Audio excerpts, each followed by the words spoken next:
Good morning, everyone. It is Thursday, January 23rd at 9 a.m. I've been informed that our wall clock is slightly fast. I'm sorry about that. It is. I will try to adjust, or you could adjust. I don't know. It'll all work out in the end. So yesterday we heard a presentation from the administration about sort of the preliminary big pictures of their plan for the future of education and education finance. And as everyone at this table knows well, details matter, and they matter for our kids and our schools and our strong communities. And so it will, of course, be our jobs in this room to go deep into the details this session. Some of that will be analyzing details that the administration brings to us. Some of that will be creating some of our own details and balancing all of that out. I think for the most part, committee time over the next week is not going to feel significantly different because we've already been building the building blocks of being sort of ready to look deeply at this work. So this morning, we are going to have a renewed look at the Education Fund Outlook that takes into account the e-board meeting from yesterday. So there's always an update after the e-board meeting.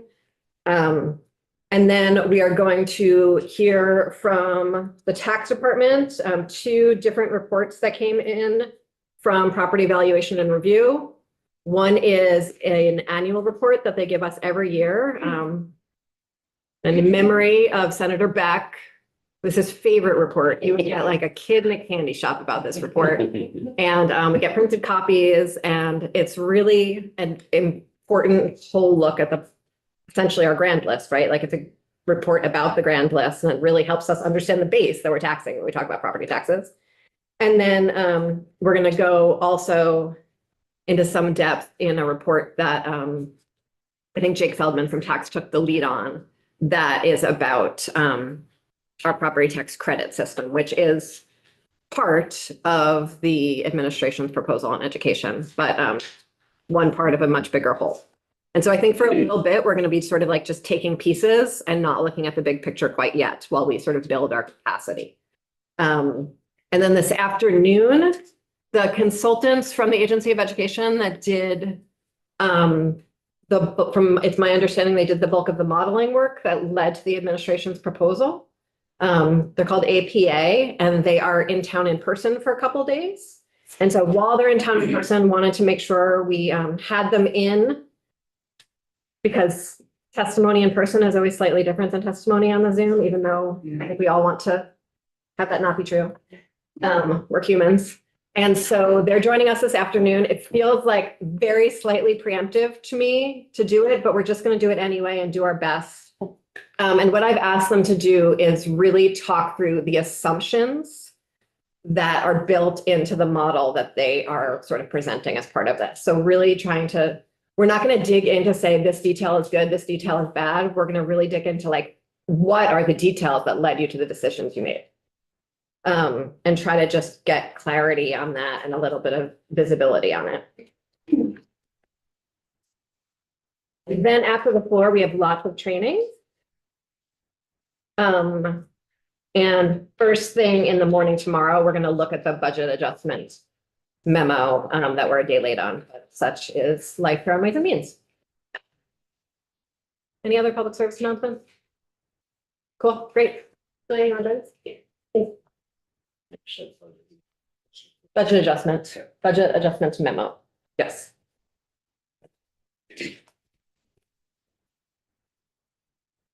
What? Oh, and the House Education Committee is joining us. Thank you.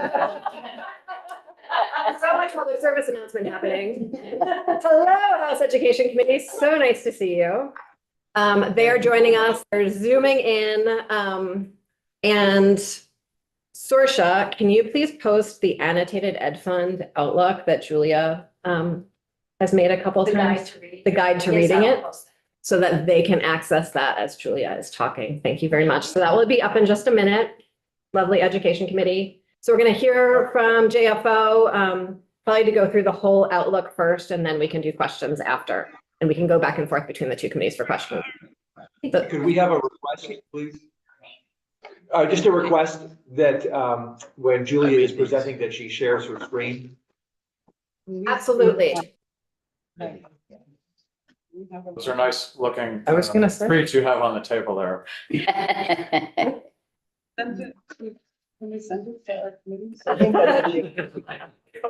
Okay, let's get started and Representative Conlon, please feel free to jump in if I don't notice you're waving motions or anything like that. Julia, the floor is yours. Thank you. Thank you. Good morning, everyone. For the record, I'm Julia Richter with the Joint Fiscal Office.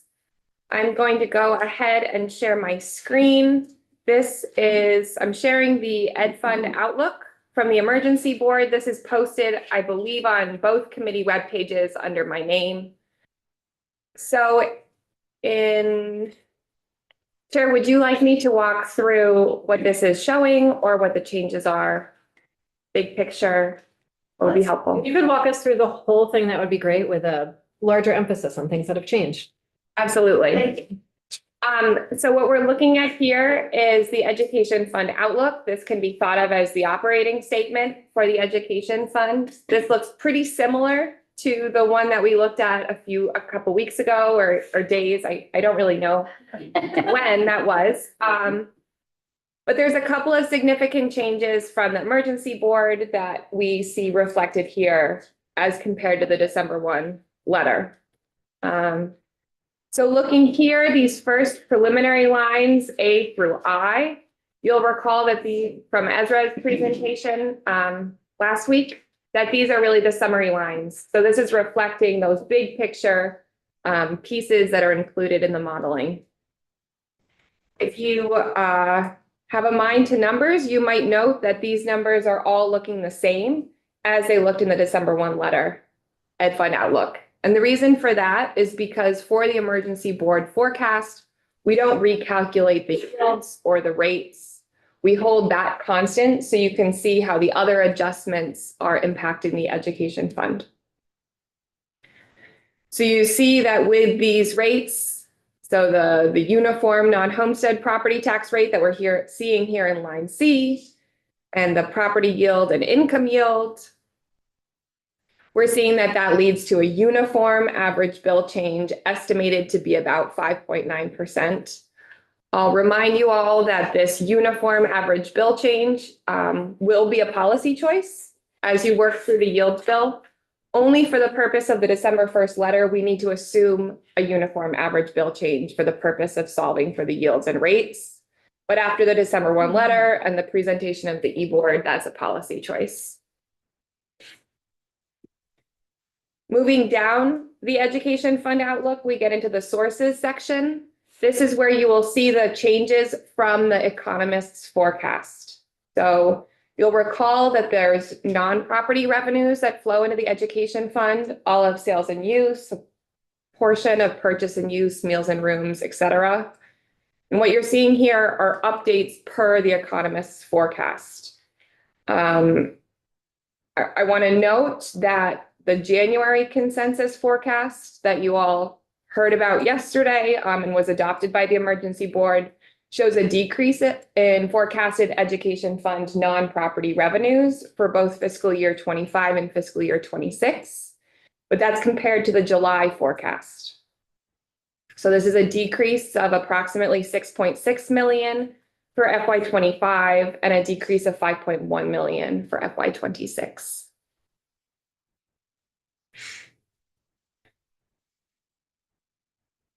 The property tax revenues estimated here for both FY25 and FY26 remain the same, and that's because we are not recalculating the yields and the rates for the purpose of the e-board, and the economists do not forecast the incoming property tax revenues in FY25.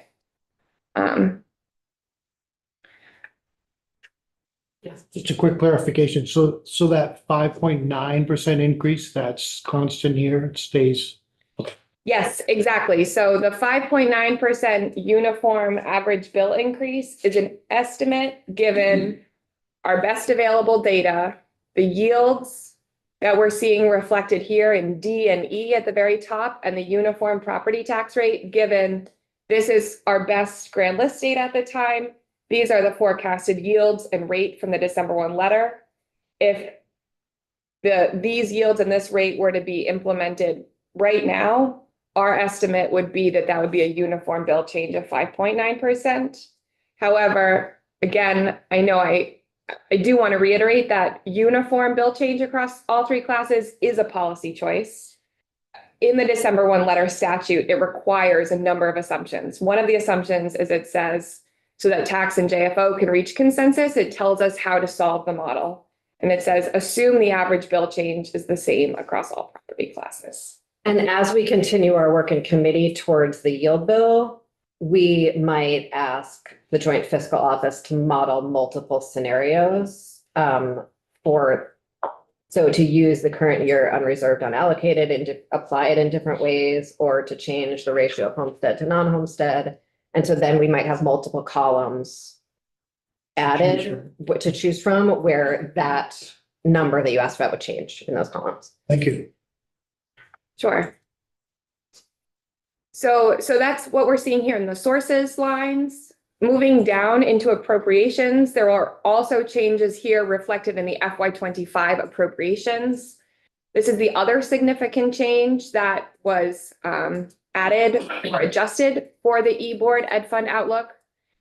And what we're seeing here are the changes in appropriations included in the governor's BAA. So the most significant is the change in the education payment.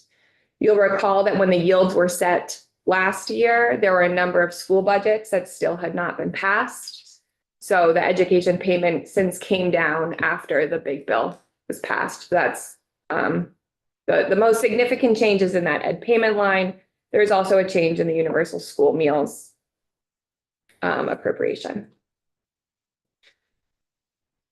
So while maintaining all of the December 1 letter assumptions that we spoke about, and really just making those two changes, combining the downgrade in the revenue forecast with the change in the FY25 appropriations in the BAA, we see that there's approximately 2 million additional on the bottom line of the education fund outlook as compared to the December 1 letter.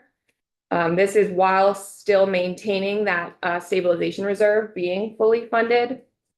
And so there's a total of 2.8 unreserved, unallocated. And so, Julia, if you applied that 2.8 to homestead and non-homestead tax rates equally, like, would anything change higher up? Not to ask you to put Dumont in the chair. Yes, absolutely. So if the 2.8 million were to be applied to uniformly lower average bills for homestead and non-homestead, we would see a very, very, very slight change in the non-homestead property tax rate and the homestead yield and the income yields. I said this yesterday in the eBoard. I think I said emphasis on slight, and I'll say that here again as well, because in the context of a $2.x billion education fund, $2 million is not really going to move the needle in terms of your average bill change. Anyone in Ways and Means have a question?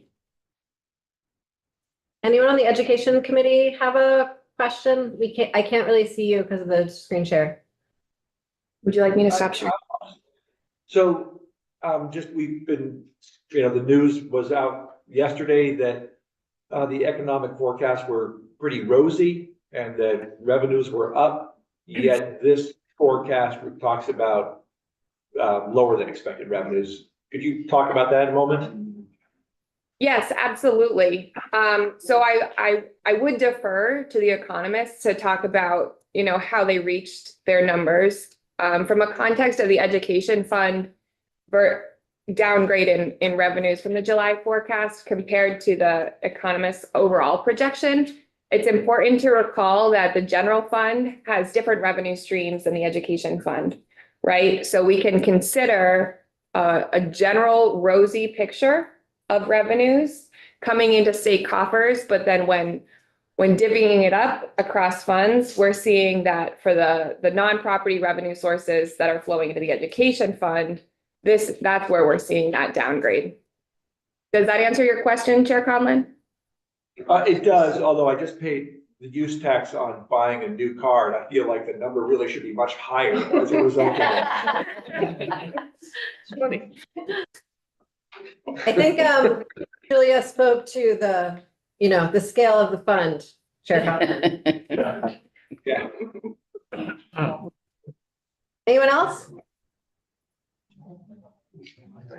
We're good over here, thank you. Okay, thank you. Anyone in Ways and Means? Yeah, Representative Brannigan. More times will this change before May? Many. So I'm not gonna fall in love with it. Right. yes, there will be many times it will change, and it will change for a number of reasons. So it will be changing from my perspective solely as we're getting better data, right? That as budgets, school budgets are starting to be warned, we will see changes in the education payment estimate. If the agency, we haven't received the FY 26 budget, so some of these appropriation estimates could change. There's also a number of policy choices that you all will be making regarding the education fund. So we'll be coming in reflecting the data changes, the policy choices, and other considerations. So it will be changing. You'll see many iterations. And will the non-property tax revenue numbers change between now and June? No, as we are seeing here, these non-property tax revenues will not change unless there's a policy choice to adjust one of these non-property tax revenues. So you'll recall that the way that Vermont General Assembly does its budgeting practices is you all agree on the revenue forecast, and those are sort of the lines that you're working within, right? So we're going to sort of assume these non-property revenues, take them as given. The next revenue forecast that will be adopted will be next July. So assuming that there's not a policy change we're asked to model with respect to sales and use tax or purchase and use, these numbers will not be changing. The same goes for the property tax credit in line 1B, because you'll recall that that's a calculation based off of FY 25 liability. The only reason that that number may change would be if there was a policy choice like what was made last year to change last year's property tax credit. That's coming out on bills this year. Or next year, I guess.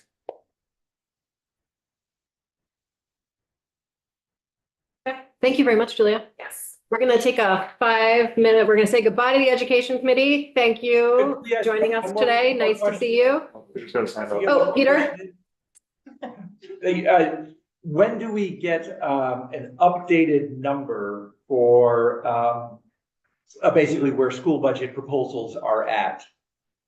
We have a historic pattern of having someone from AOE come in essentially every 2 weeks, probably starting like next week-ish, to give us updates on row 11. The position that has historically come in to do that with us is not filled right now at AOE. And so there's still there are some details to resolve on how that's going to work this year that I'm working on. Thank you. Soon is the answer to your question. Thanks. Yes. So we are going to take a 5-minute break.